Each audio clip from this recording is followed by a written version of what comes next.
On t'a menti. La spiritualité n'est pas une religion, et voici pourquoi ça change tout. Regarde bien. Si tu penses que spiritualité égale religion, alors cette vidéo va peut-être te déranger. Mais elle pourrait aussi te libérer. Parce que depuis des siècles, on mélange deux choses qui n'ont rien à voir. Et ce mélange crée de la peur, de la culpabilité, et beaucoup de confusion.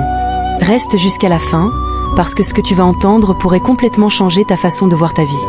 Dis-moi, as-tu déjà ressenti quelque chose de profond, d'invisible, de puissant à l'intérieur de toi, mais sans te reconnaître dans une religion? Si oui, cette vidéo est pour toi. Et sinon, reste quand même. Tu pourrais comprendre pourquoi tant de gens rejettent la religion, sans jamais avoir rejeté la spiritualité. Aujourd'hui, on va dire une chose clairement. Spiritualité et religion ne sont pas la même chose. 1. La religion, un cadre, des règles, une structure. La religion, c'est un système. Des dogmes. Des textes sacrés interprétés. Des règles à suivre.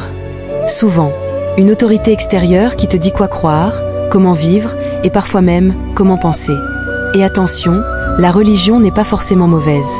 Elle a aidé des millions de personnes à se structurer, à trouver du sens, une communauté. Mais le problème commence quand on confond le cadre avec l'expérience intérieure. 2. La spiritualité, une expérience personnelle. La spiritualité, elle, ne demande aucune permission. Pas d'intermédiaire, pas d'institution. C'est ta relation directe avec la vie, la conscience, l'énergie, l'amour. Ou le sens que tu donnes à ton existence. Tu peux être spirituel sans croire en Dieu, ou spirituel dans une religion, ou spirituel sans aucune étiquette. La spiritualité commence toujours par une question intérieure. Qui suis-je vraiment? 3. Pourquoi la confusion est dangereuse? Quand on confond spiritualité et religion, il se passe 3 choses. Des gens rejettent toute spiritualité. À cause de blessures religieuses, d'autres obéissent sans jamais ressentir, beaucoup culpabilisent au lieu d'explorer. La vraie spiritualité n'enferme pas, elle éveille. Elle ne contrôle pas. Elle n'impose pas la peur. Elle invite à l'observation, à la conscience, à la responsabilité personnelle. 4. La vérité que personne ne te dit. La spiritualité ne te dit pas quoi croire. Elle te demande d'expérimenter. Elle ne cherche pas des fidèles. Elle cherche des êtres conscients. Et surtout, personne ne peut être spirituel à ta place.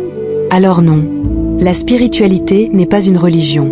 Et la religion n'est pas la seule porte vers le sacré.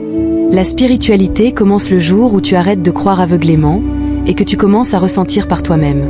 Si cette vidéo t'a parlé, mets un like, ça aide énormément la chaîne.